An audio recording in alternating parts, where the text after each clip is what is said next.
So, oh, now we have to say all that again, Lisa, because we just turned the recording on. All right, you're just testing me. Okay, so we've received important support at both ICS and BCID from the Disability Vaccine Accessibility Opportunities Center, which is through the Centers for Disease Control, as well as the Brooklyn Communities Collaborative Strong Communities Fund. That's great. Thank you for saying that again. I appreciate it. The other thing just to note is that this is being recorded and it will eventually be up on our websites, BCID and ICS, I assume, so that people can access it in the future. Just to note that despite the fact that it feels like the COVID numbers are going down, the pandemic is not over, unfortunately. And everything that we know is that being vaccinated and getting your booster shot is the most important thing that you can do to prevent a serious outbreak of a serious condition, a serious case of COVID. So we hope that you'll listen closely to the information that we're sharing today. The way that we're going to work this is that Rachael and Marcus are going to do their presentations. I don't know, Rachael, do you want to wait until the end to accept questions, or do you want to? Yeah, I think that's what we said, just because of the time. Yeah, the timing. It's a short. But if people want to write their questions in the chat, they're welcome to. That's great. Thanks. Yep. So we will accept questions in the chat throughout the presentation, and we will definitely try to get to them. If we can't get to them, we will send out some information to people who attended as well. Okay. Just tell me, do you want just mute it. I want to mute it. We're hearing some background noise, so if people could put themselves on mute, that would be great. You want everyone? What happened, Manny? You want everyone on mute? Yes, it would be helpful for everyone to put themselves on mute, just because if you have something going on in your background, it just makes it quieter for everybody else. All right, Rachael and Marcus, you can get started. Thank you so much for agreeing to do this with us today. We appreciate your time. Oh, well, thanks to you and to BCID for asking us to be here. As Lorraine said, my name is Rachael Stacom. I am a white woman with curly hair, like auburn hair, a black dress on and glasses, because a few years ago, my eyes decided that I needed reading glasses. So here I am with glasses. And I'm, again, very happy to be with you all today and to talk about a subject, as Lorraine said, that's really important because we are still living in a pandemic. And Connie, my colleague, is going to be very kind to move the slides for both Marcus and I. So we're going to get started. One more, thanks. Okay, great. So just to take a step before we talk about the vaccines, I thought it was important to talk about COVID-19 and what that means. So COVID is a coronavirus, and the coronaviruses are a large family of viruses that usually cause mild to moderate upper respiratory illnesses. So what is that? That's a common cold, right? So they cause cold. And these coronaviruses, hundreds of them circulate around animals. And sometimes they jump to humans. And that is, of course, we have a name for that. That's called the spillover. And what happens is that we usually will get these colds, right? But in the past 2 decades, we have seen some serious illnesses emerge from coronaviruses. The first was SARS in 2002. And then we saw MERS, the Middle East Respiratory Syndrome, that happened in 2012. And then COVID-19, right? That happened in 2019. It emerged in December of 2019. And by March 11th, it was declared of 2020, it was declared a pandemic. And we know that some people, right, might not even have symptoms, and then some can be mild and some can be severe. And as Lorraine said, the best way to prevent COVID-19 is through vaccination. And we're going to talk about that. Next slide. And when we're talking about people with disabilities and the impact of COVID-19 on disabilities, I think it is very important to talk about the inequity in healthcare that exists for people with disabilities, that continues to exist, and which was highlighted during the pandemic. And I'm sure it impacted many of you. For instance, what we saw during this pandemic is that people with disabilities were triaged out of getting COVID-19 treatment. At one point, there was ventilators distribution where people with disabilities were not getting access to ventilators. When we were looking at priorities for vaccines and who was on the list, people with disabilities were not listed there. Also, when people have personal care workers, right, CD pass workers, they couldn't get the supplies to protect themselves. And so these disparities were highlighted. And although we're not talking about that today, I felt like I would be remiss to not identify it, right? That this is something that exists. It needs to be acknowledged and addressed. And the National Council of Disability, what you see here was a report that was put together on how the coronavirus pandemic disproportionately impacted with people with disabilities. And so that exists online if you'd like to read about it. But it is very important that we continue to identify places where this inequities exist for people with disabilities and begin to address them. So when we talk about the vaccine, next slide, Connie, please. And we think about this virus, right? So this coronavirus, COVID-19 and people with disabilities. Having a disability by itself does not increase the likelihood of getting COVID-19. Where we see it is when people have more severe disability, right? So remember when we were first, one of the things before a vaccine existed, what they told us to do was stay 6 feet apart. I will never hear the expression 6 feet apart, 6 feet, and not think of the pandemic, right? But if you're a person with a disability that relies on other people for care, that is impossible. And so what we have seen is that people are at increased risk when they are, right, they're relying on people for their personal care. When they live in congregate living settings, we saw that the nursing home community was devastated by this. At one point, I read an article that said, even though they make up in the United States 1% of our population, those living in nursing homes, they were 35% of the deaths. And that's because they're around one another, right? And they couldn't segregate. And so they were at risk, as are people who rely on someone else to provide personal care. As I said before, people with disabilities also had difficulty getting vaccinations.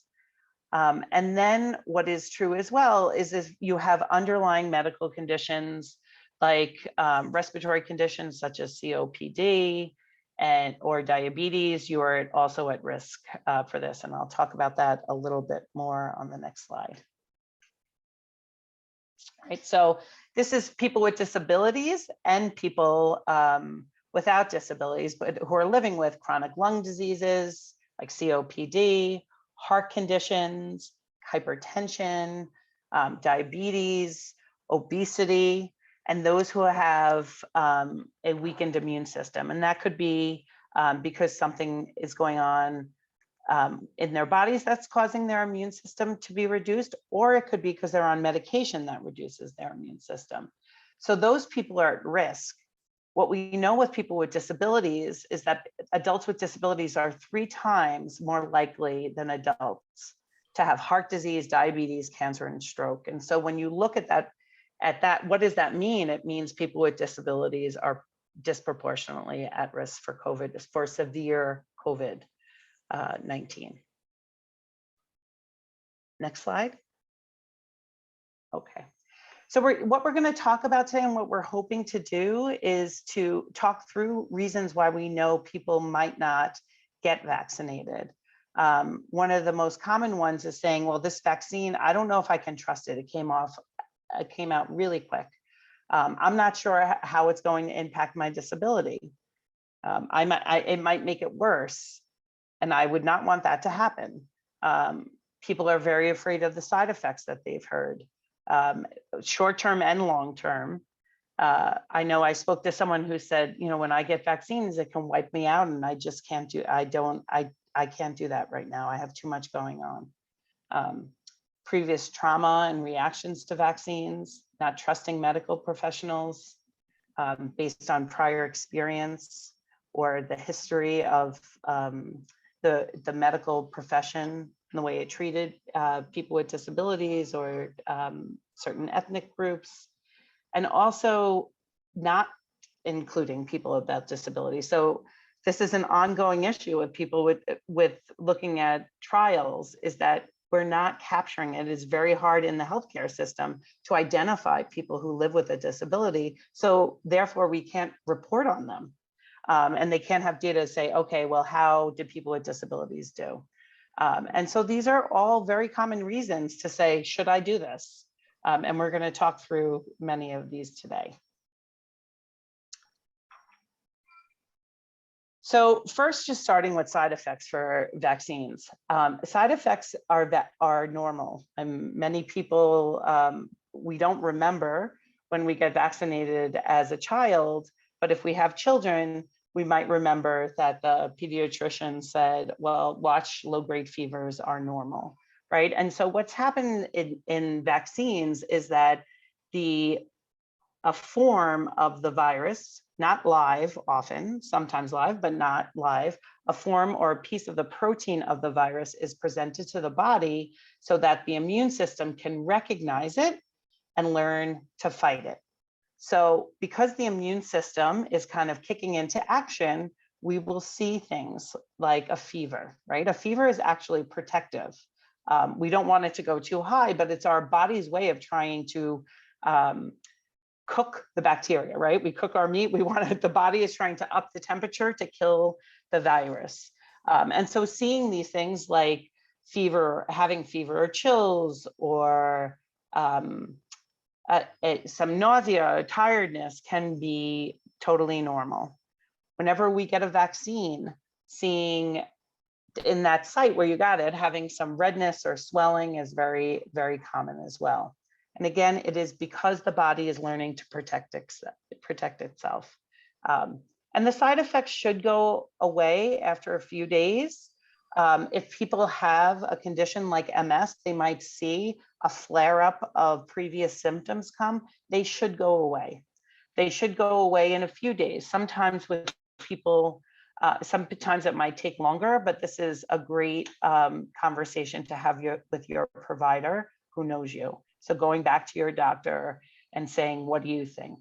I'm worried about this, and having this conversation and sharing your history if you had an experience that was not good with vaccine. Next slide, Connie. Okay. Vaccines, I was talking about live viruses and inactive viruses. None of the COVID-19 vaccines are live.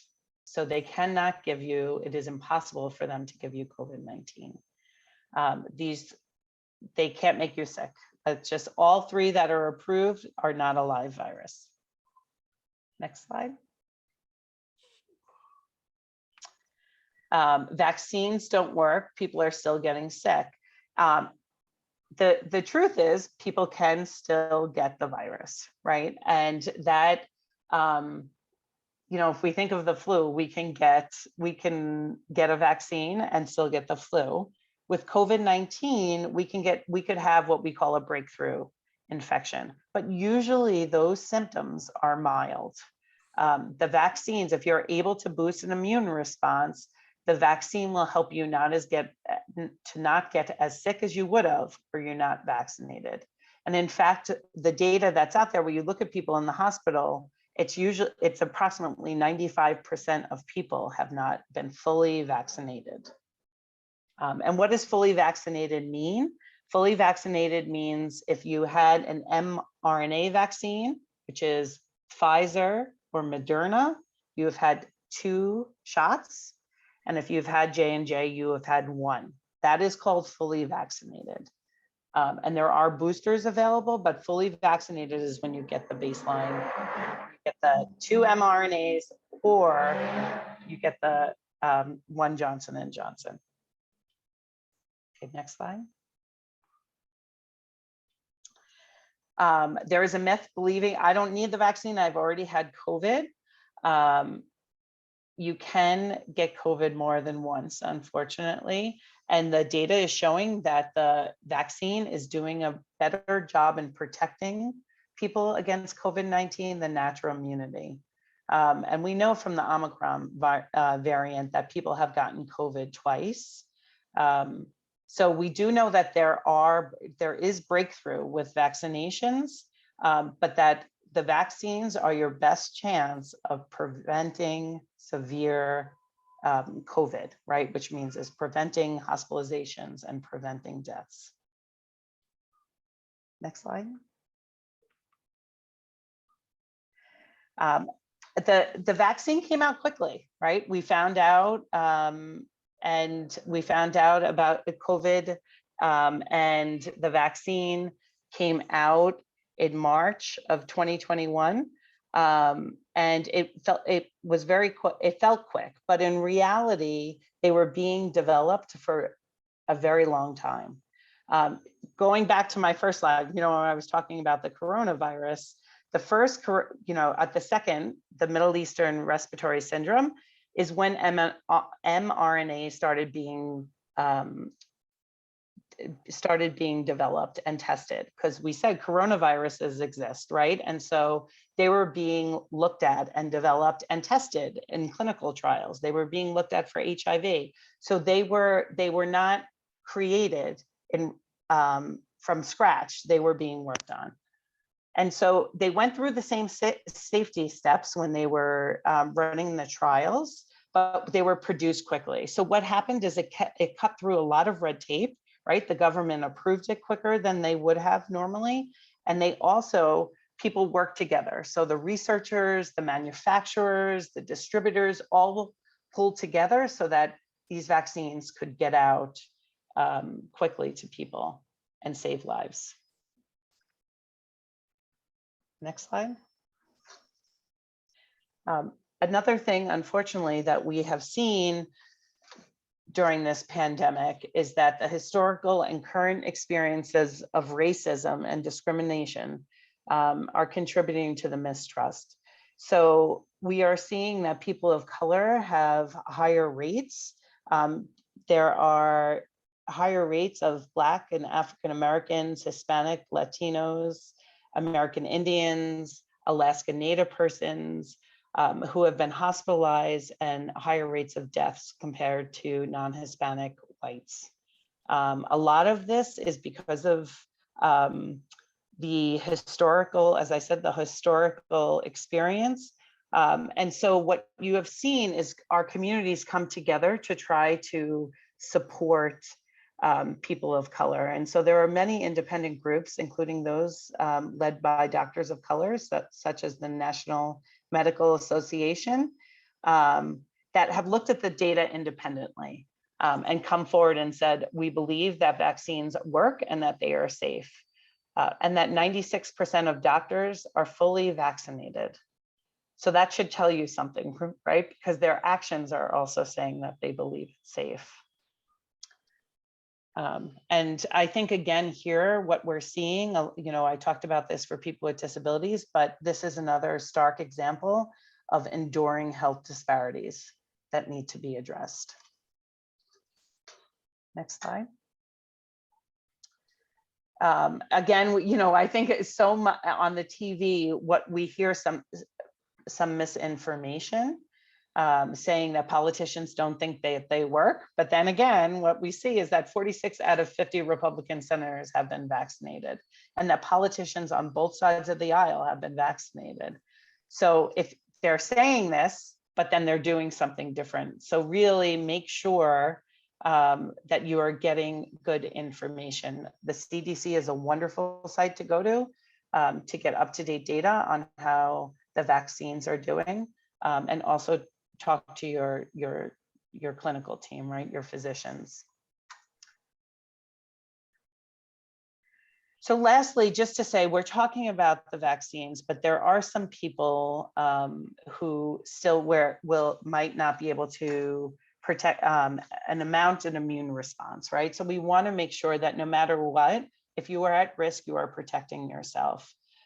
If you do have direct support workers, please, work with your aide so that you're screening yourselves every day to say if your aide has been in contact with someone. I mean, it's still happening, right? Obama was just diagnosed with Corona-19. Yes, the virus. So he's saying I have cold, but it's still going around. As Lorraine said, we're in a pandemic, but it's still happening. So please make sure that you and your aide are washing hands before, when you get home, before and after touching it's really important that you're protecting yourselves. Wearing masks if you are at high risk for severe disease. So I've given you a lot of information, and what the information that I'm giving you is from the literature, the data that's available, right? And I also am very aware of the fact that I do not live with a disability, right? So I cannot speak to the lived experience. And so it was really important to me that there was someone who was sharing their decision-making process and why they chose to get vaccinated with all of you. And so I asked my wonderful colleague, Marcus, to just say a few words about why he chose to get vaccinated. Yes, well, good afternoon, everyone. I'm Marcus Johnson, as Rachel said, colleague and a long-term employee at Independence Care System. Just to say a little bit about my exterior, I'm a Black African-American gentleman. I'm wearing glasses, sitting in the comfort of my own a la maison of my apartment. But to just say, Rachel, for me, if I was watching this presentation, it would be a no-brainer. You have definitely encouraged me, if I hadn't taken the vaccination, to go out and get it right away. But working at ICS, knowing my colleagues and also my peers, my members with disabilities, it was without question a no-brainer. When I was told that ICS was providing that opportunity to be vaccinated, I said, I will fall on the needle. I will fall on the needle. So it was a no-brainer. And I was all aware of the Tuskegee experiment of the 1930s. And it was atrocity. Without question, it was atrocity. But the way I looked at it as it is a pandemic. It's a world pandemic. It's not an isolated issue. And even with the conversation of, well, they made the vaccination too fast. Well, I'm like, how many people have to die before a vaccination comes into fruition? I was just there. I was ready for it. And, I must also add in this context is that almost 3 days before a year went into play of the first year of the pandemic, my home care worker, which has been working for me for over 29 years, Jabi, was diagnosed, and the brain fog he had, it hurt hard to no extent when he was literally walking around like a baby. And when I took him to the emergency room, he was still trying to take care of me. I'm like, you can't take care of yourself. But by the grace of God, he was hospitalized 3 days and he was back home, but definitely still was coping with a lot of challenges after being diagnosed with COVID-19. And he's doing much better now. He's still annoying. So I know we're at a good place. And that's Rachel, you wanted me to say any more?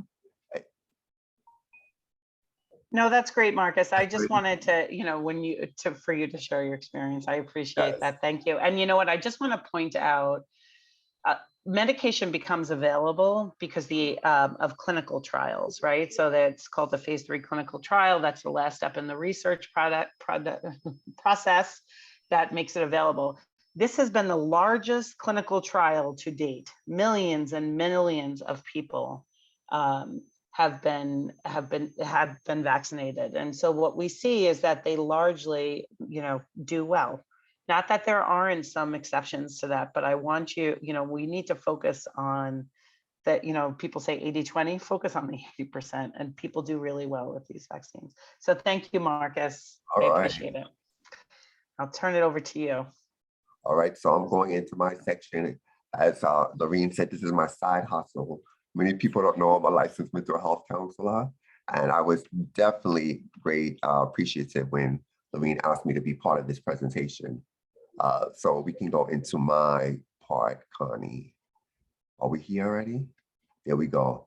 This is the reality. I wanted to show it to everyone. There's a great advocate, Emily Ledoux, and she brings out, listen to what she says here. We don't talk about it, we ignore it, we shy away from it, we hide it away. But that's not what we should do when it comes to disability, because it's just something that's part of what makes people who they are. It is so impactful. People with disabilities, we are who we are. It's no anomaly of, oh, this is genius. Oh, that's just who they are.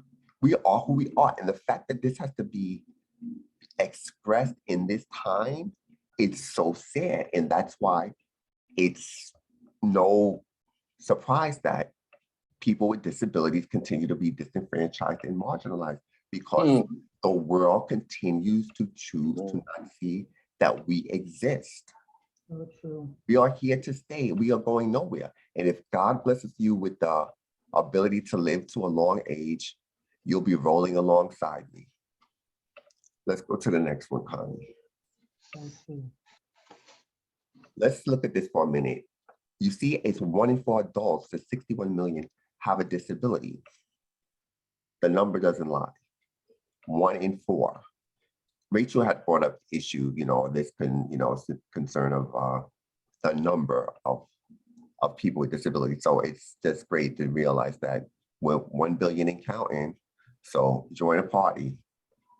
And then it shows also that research on past pandemic shows that disabled people find it harder to access critical medical supplies. And it was definitely reality when during the pandemic, at the beginning of the pandemic, when we would have groups where I would hear from peers saying they were having difficulty obtaining supplies and getting mental health services. Although it was announced through 311, 911, NYC Well, that these services are readily available. Maybe, maybe not. Oh, yep. But it was still challenging to get the services. And look at this last bullet. People with disabilities report higher levels of social isolation. But that's not new. People with disabilities, for the most part, have always experienced some type of social isolation. It's not new. It's really there. Right, that's right. Let's go to the next one, Connie. There you go. From the National Academies of Science, showing social isolation and loneliness have been associated with increases in heart disease. Rachael, you had mentioned that earlier in your presentation, not new. And let's go down to the last bullet. Adults with disabilities report experiencing frequent mental distress almost 5 times as often as adults without disabilities. The numbers show it. And a lot of this information I'm providing you, you can look on the CDC website and it's there. I'm not making this up. I'm not that smart. Okay, so let's go to the next one, Connie. There you go. Underlining or secondary aspects of their disability, meaning people with disabilities, like suppressed immune system or respiratory concerns, can worsen COVID-19 risk. So having all this information, nobody knows you more than you know yourself. And nobody in care management or anyone else can want something more for you more than you want it for yourself. So given this fact, stress and fears are part of anxiety.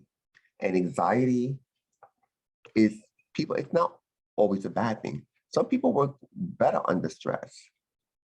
But if stress puts you at a state of mental paralysis, you're in trouble. You can't move forward. You can't make concrete, decisive decisions. So it's a good thing if you recognize the symptoms of how you're living. And if you feel something's not right, you should say something. Let's go to the next one, Connie. This is just for reference. You should really contact your physician if 14 days or more, if you're feeling awkward in the way your cognition or the way you're thinking is not comfortable, don't ignore that. Open and speak to someone. Go and speak to a family member. Go to speak to a confidant that's going to listen to you. And if not, there's ways for you to get those services or to address it. And we'll talk about that as we go a little further into the presentation. Connie, let's go to the next. There you go. Common reasons to hesitate. Rachel had a similar slide to this one. So I just want to focus on the fourth bullet. Some people doubt the efficacy of mental health treatment. They're uncertain it will work and don't believe it's worth a try. That's so important. I want people to know, just not with this concern, with any concern, don't be pulled in by social media. There's so much information available, but there's misinformation, when it's just a blatant lie. There's this information where people believe they're giving out appropriate information that has no validity to it. And there's the cancel culture. You have to really be careful. Don't fall into these traps. Do your research, get a better understanding of what's out there, what's available, and how it impacts you. Next one, Connie.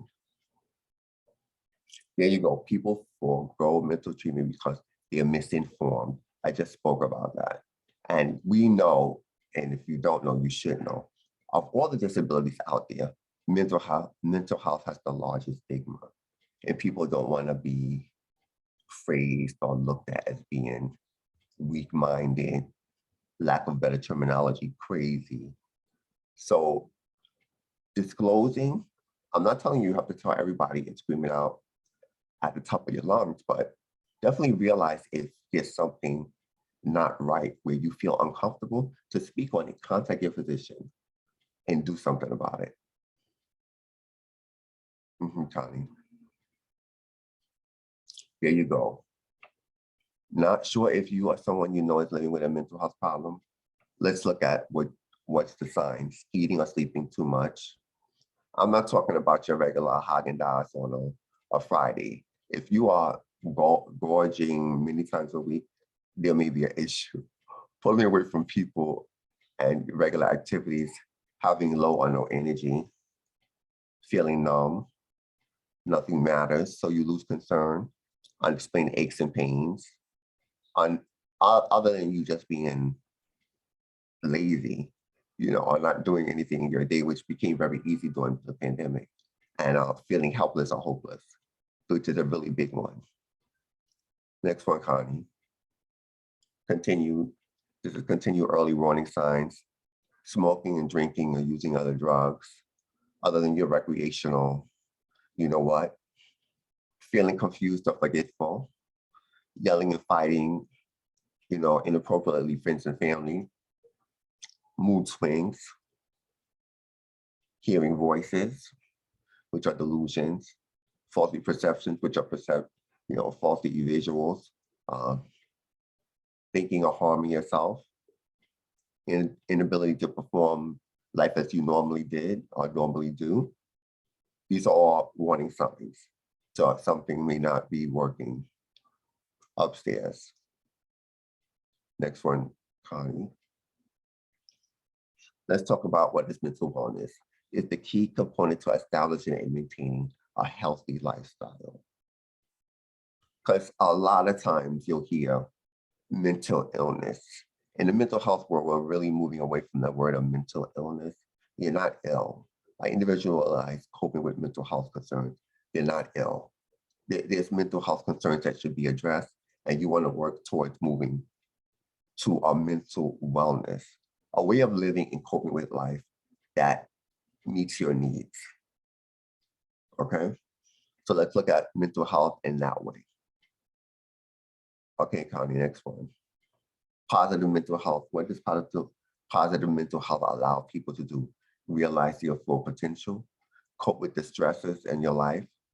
You can work productively, living and doing your activities of daily living in a way that makes you comfortable, and you're not having a higher sense of beating heart or feeling confused or inability to be decisive in your decisions.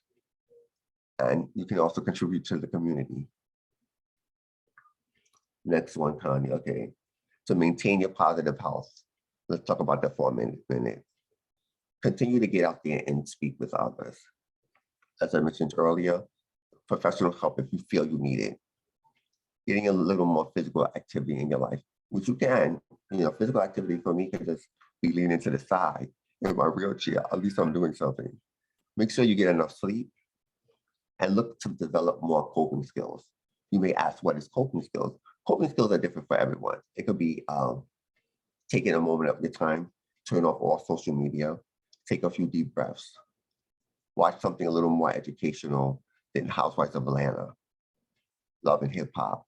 Do something other than watching shows of that nature and get in tune with yourself. Read a book, but definitely stay away from social media and misinformation that's available out there. Next one, Connie. Okay, most importantly, while Rachel and I have been speaking today, stay ready so you don't have to get ready. It is so important. That's why this conversation is so important, because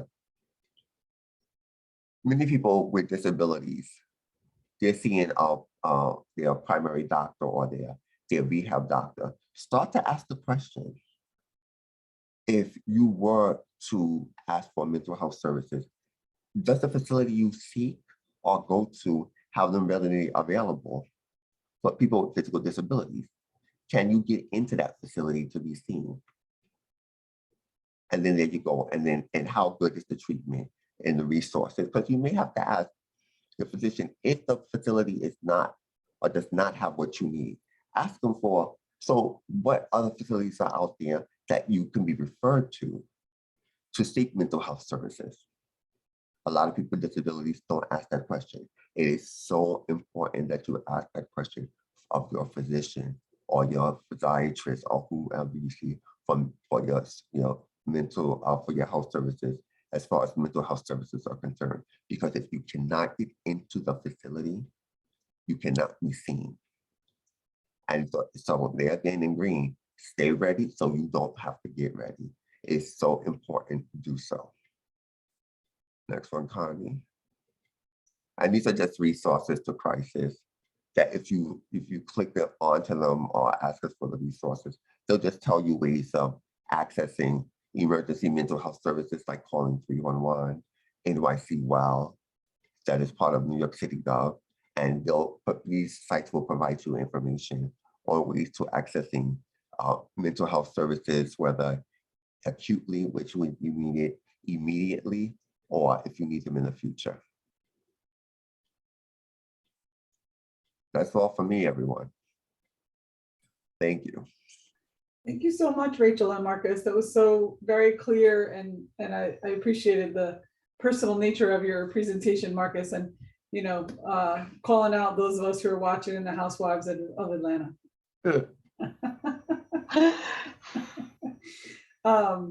So I just was wondering if anybody had any questions or any concerns that they'd like to share.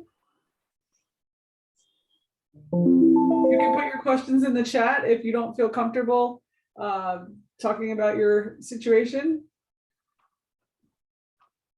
Connie just put in the chat that if anyone's interested in the list of resources, Connie would be happy to email them to you. You just have to email her, and her email address is in the chat. Kathy, you have a question? Yes. Hi, everybody. I have a question. I was fully vaccinated. I had my granddaughters who live with me fully vaccinated and boosted because they go to public schools. So, my biggest fear is if they run into a student who's positive and they bring it home to me. My question is the booster necessary? And I'll tell you why I didn't do it. After my second dose, I was so weak and ill, the girls had to lift me into my wheelchair. And I kind of don't know if I want to go through that again. So if it's not mandatory, I've been on the fence. So I just need a little advice. So Kathy, you should talk to your provider directly about your situation, but in general, what they have seen. Do you remember when you were younger? I'm trying to think of a vaccine that came out, like the tetanus, that we have to get it every so often. Yes. you know, the flu we're supposed to get every year, Mhm. or even when we were younger, we got a series of like polio vaccine. It's Oh, because yes. it's our response, right? So it's our Mhm. immune response. And what they have found is that the best response comes when you have the booster, Okay. right? Because there are different kinds of antibodies in our bodies that fight off infections, right? There are different cells that are responsible. But that is why that is why the booster is recommended. Okay. I say that, and I also say you should talk to your provider, right? Because you're always weighing out, whenever someone recommends something for you, you should weigh out the risk and the benefit, Mhm. right? And make sure if you decide, right, that the benefit of the medication, usually we want it to be better than the risk, right? Mhm. Outweighs it. So in general, the question is, yes, you should get the booster. I think actually Pfizer applied today for a second booster, and we will likely Wow. see those boosters coming, because what they're seeing is that our antibodies are wearing off after a period of time. Okay. So in general, I would say yes, boosters are recommended. So you have a robust immune response when the virus presents itself to you. Thank you. And that kind of goes back to the idea that Marcus was talking about, right? Stay ready so you don't have to get ready. So Right. you can get the booster to kind of keep your immune system at a certain level so that it doesn't dip down and then you get sick, right? So it kind of seems, and I understand your point of view, Kathy, Yeah. where you got really sick when you got the vaccine, so it's hard to kind of jump into that willingly. Yeah. I don't want to Yes. spend several days sick Yeah. again. Thank you. Yeah, and that's an immediate thing that you know once you had it will happen, right? Because remember what I was saying, when your body temperature goes up, right? And what we know is that in some conditions, when your temperature is up, the nerves slow down. So Mhm. if you have a condition that impacts your nerves, you're most likely to feel tired, fatigued, sluggish, and that might take longer than a few days to come back from. So Mhm. as Lorraine said, I totally get the hesitance. But then thinking about COVID and severe COVID Weigh too. the options. Yes, Yes. yes. Better yes. to be sick for a couple of days than dead. That's how I'm going to Well, look at right. this. And can you Or plan very for, sick, you know? can you plan for that? Yes. We were going to use that as the title of the presentation, but No, it's Better true. get sick than not very sick. Yes. better plan sick than dead. Exactly. But no, I agree. I agree. How could I be the grandparent and I have these kids boosted to protect them and I didn't protect myself? So I'm And doing just it. to clarify, the booster is only approved for children 12 and over. Mhm. Um, Yes. Right. Children between 5 and 12, a booster is not recommended, as far as I know. I'm an adult nurse practitioner, but I No, think, no. okay, They're okay. 13 and 14 and they ask for it. So how do you say no when a child wants it? Wow, Get your And smart girls. that's interesting. That's great. no, So I they just wanted requested it. to let you know that we had some advertising going on in the chat. Joellen, who runs our social programs, has offered up the fact that on Monday at noon, we're offering yoga for stress management techniques. If people are feeling like they're having a difficult time, learning some breathing and yoga can really help to reduce your stress levels and help you to deal with the anxiety that you may be experiencing. Norberto asked if we could make the slides available. Yes, Norberto, that is our plan. So that is no problem. Lisa is asking if Monday at noon yoga is open to all. We'll take anybody on this call if you want to come, or even if you're not a member of our Health Home program, you can come to yoga because you showed up here today. That's your gift. Yeah, that's your gift. That's your parting gift for showing up today. Yoga And then, changed my life. Yoga is the best thing. Yoga is just as good as my MS meds. The Wow. tools I learned from practicing yoga every Monday at 12 saved me from many falls, saved me from many dropping things. Connie's Wow. laughing because yoga is amazing. So if you can just try it once, you will not be unsatisfied. Yeah. Wow, I'm that's- not laughing, I'm that's- smiling. Oh, Yeah. But it's true. I just Yoga like that changed you my got life. in. I just like that you got in the Monday at 12, like so easily. Like you're doing a commercial. I really liked it. Yeah, I would gladly do it. We We'll be will in touch. contact you for marketing purposes. We'll be in touch. Joellen said I did not pay her to say that. I did publish the calendar of event link in the chat box. So if you need a quick link, you can find it there so that you can visit the whole array of cool events Joellen is. Yeah. Other questions that folks have? And Kathy, thank you for sharing your experience. I think it's really important that we kind of talk about it from the perspective of people with disabilities. So thank you for bringing that up. My pleasure. Thank you. Lorraine? Esteban, how are you? Okay, hello, everybody. I have a comment. I want to say something. I don't know if I had the COVID or not, but like right before the COVID, I was feeling like really sick. Well, I was feeling really sick. Everything that the hallucinations and everything, I told the doctor and everything else, and I wasn't sure. I can relate a lot to what Marcus was saying about the mental health, the isolation, and all of that, because I happen to have a little bit of a problem with panicking and stuff like that. Not scared, I just panicked, like I need to do something. So I was in my house and stuff, and I had everything, the fever, all of that.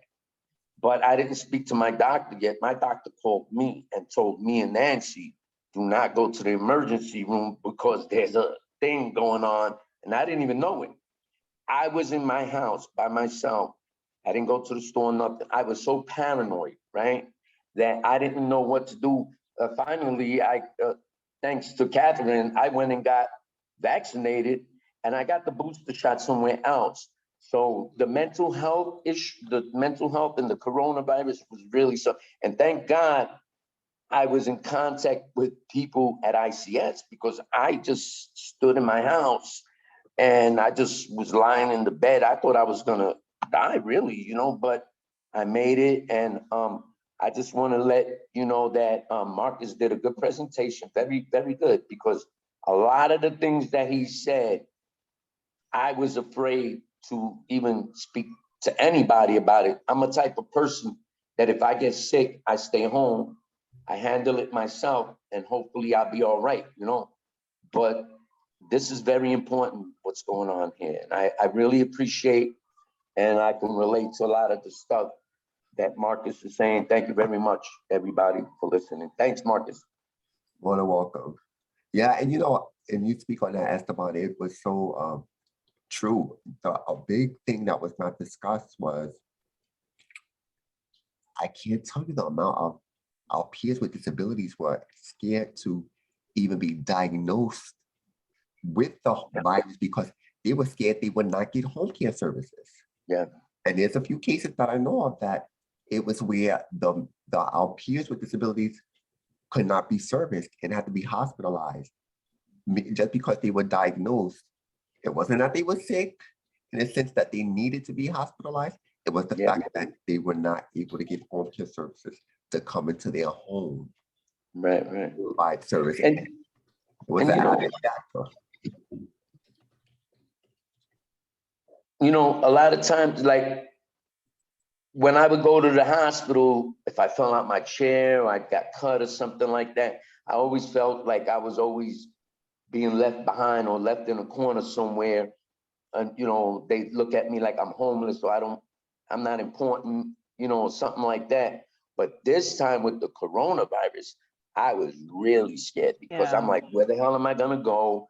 Who am I? And it got to the point where I was so scared of this corona thing that I had to like pull myself out of this fear. You know what I mean? Because I was so scared, and this is no lie. I was so scared. I was in the bed and I'm like trying to pick up the phone. I couldn't do it, But I got vaccinated twice. I got the booster shot, and I take tests all the time, and all the tests came back negative. So, but the doctors said that I had all the symptoms, so I don't get it, but I know you can get it, even though you was vaccinated twice. But can you get it if you was vaccinated plus boosted? You can, Esteban. Okay. And if you, I thought it was so, something but did like- you, I'm sorry, I, just in your story, I want to make sure I'm following this. Uh-huh. You got sick after you were vaccinated, you got the 2 and then the booster No, after, yeah, no. What happened was I before. was in my house, right? I was in my house and my doctor called me. I got the booster shot and the 2 regular shots and the booster shots after. After I you didn't- got sick. You After got sick Yeah. first. Yeah, Yes, so just to say to you, and I was saying this to Kathy, right? Because she was saying, should I get the booster? So one is you're considered fully vaccinated after you either get the J&J or you get the 2, mRNA shots, the Pfizer or the Moderna. I got the Moderna. Right. So 2 weeks after, because to give your body a period of time to an immune response, are you considered fully vaccinated? So you're saying it happened before, so you didn't have the benefit of the vaccine to prevent you from getting sick. Yeah. But for some people, right, who are fully vaccinated and boosted, they have broken through. So a lot of my colleagues in the hospital have gotten it, hospital clinicians, because they were exposed to it in the Omicron variant, right? That came around like November, December. Right. But they got minimal disease. Some of them didn't have any symptoms. They were just tested because they're healthcare providers, and they did have what we call breakthrough. Yeah. But they were fine. See, the reason why I brought that up is because, so I don't know whether it's my bones or the weather or what, but I still get like aches and pains. I get these things like I get pain in my shoulder here and it shoots down. So I'm gonna be seeing the doctor and explaining it to her again because I'm still concerned about that. But I got tested and both of the tests came out. As a matter of fact, 2 days ago I did it. They came out negative. Right, because Esteban, the coronavirus is primarily upper respiratory. It's a respiratory virus. Yeah. So not to say that you can't feel achy all over, but primarily people are having symptoms of, like cold, like breathing. They could have like, a cold or a sore throat, but normally they're feeling those symptoms. The shoulder, I'm not saying definite, it's not 100%, but that's not a typical symptom. Right. And sometimes because something's going around, we think, oh, I must have this, but just remembering, people took masks off, and I was talking to Elaine, one of our coworkers, and kids went back to school, and now her kids came home with a virus that is not the coronavirus, because we do get those. Other things are out there, right? We can hurt our shoulders, other things can happen. But going to your doctor is the right thing to do if you're concerned. So that's great. That's what I'm saying, because what happened with the panic attack I had, it's like I don't panic that much no more. It is what it is. You just gotta follow up and do what you gotta do to stay safe and try not to pass it to your children or whatever else. You gotta go on with life. You can't be afraid all the time. So that's really good. Thank you. That's good advice. And I know Joe has his hand up, and Lisa just wants to give you guys a little bit of information about our next webinar on the vaccine. So Joe, you want to talk real quick? No, I'll turn it over to Lisa. Go ahead. Over to Lisa. Okay, fantastic. Ooh, and I even unmuted. So small victories in life are the big ones. So thank you so much. Boy, I have learned so much this afternoon. And I'm also excited to share with you all about our next webinar in this two-part webinar series, which is next Monday, March 21st. And we'll be getting to hear from Dr. Regina Linder, who is a bacteriologist and a medical microbiologist. She's a professor emerita at CUNY Hunter, and she's going to explain all about how the vaccines were developed, what's in them, how they work, and answer questions that are kind of like, I know a lot of us have a lot of questions that we haven't been able to get answered because we don't know any scientists who can answer these kinds of questions. And so when I heard Dr. Linder speak, I said, "Ooh, we need her to come speak to our folks." So she's going to be here and available to answer every question. So the link is in the chat, and we'll also be, I'm sure, contacting everybody who's here today. But definitely let your friends know, because we want to make sure that everybody who has questions gets an opportunity to ask them.